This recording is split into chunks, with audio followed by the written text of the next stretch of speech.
Hello বন্ধুরা, তোমরা কেমন আছো? আশা করি সকলে ভালো আছো। আমিও ভালো আছি, কিন্তু আমি এখন একটু পুরা কাজের ব্যস্ততার মধ্যে আছি। বাড়িতে পুরা কাজের চাপ পড়ে গেছে। এখন একটু কাজ করতেছি। দেখো সামনে আমার বৌদি ভাই কী করতেছে, ও ধান নাড়তেছে। কালকে হচ্ছে 4 হাঁড়ি ধান সিদ্ধ করছে, ওই যেগুলো একটু ঘাটতেছে, নাড়াচ্ছে এখন। তার মধ্যে বাড়িতে প্রচুর কাজ, কত লোক নেওয়া হয়েছে বাড়িতে, সবাই মিলে কাজ করা হচ্ছে এখন। এই যে দেখো বাড়ির মধ্যে সবাই এই মেশিন নিয়ে এসে ধান পিটানো হচ্ছে। এদিকে হচ্ছে কোয়ালও নিয়ে যাওয়া হচ্ছে। সব কাজ একবারে বিয়া, একবারে নিকা, একবারে সাজো সব। এই যে দেখো তারা কোয়াল ধান দিচ্ছে, মাঠের থেকে ধান নামায় দিচ্ছে কোয়ালের তুষ থেকে। এই যে সবাই মিলে আমরা নারী আমরা সবই বাড়ি করতে। এই যে দেখো কি সুন্দর করে মেশিনটা চলতে, মেশিনটা এই যে ওর কাছে আবার ধানগুলো কি সুন্দর করে করানো হয়েছে, বস্তায় বস্তায় ভরানো হয়ে গেছে।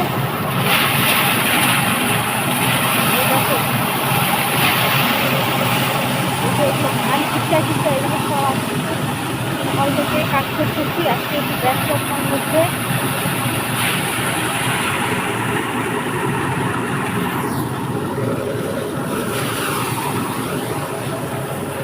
আর এই যে মাঠের ছাগলও খাচ্ছে, এই মাঠের মধ্যে পুরা মাঠটার মধ্যে আজকে জমি রাখছি সব।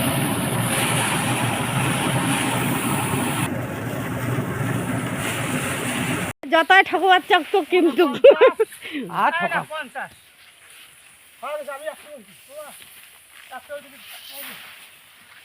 এই যে একটু করে বায়ো দেওয়া হচ্ছে আর একটু করে নেওয়া হচ্ছে ধানগুলো। এখন দেখো এখনকার দিনে স্বনির্ভর গোষ্ঠীর মহিলাগুলো এই সব 10-এর থেকে একজন করে, সবাই ওরাই বেশি করে করতে পারে।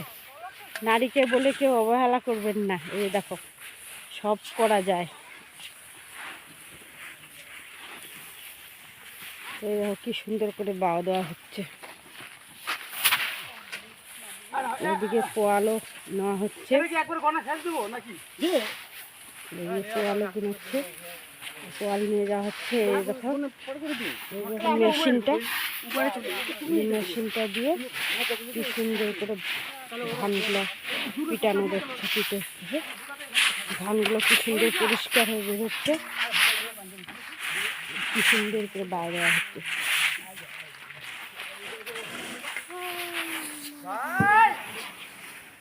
ভাই কই গেছে রে? নাই তো, দেখতেছি না।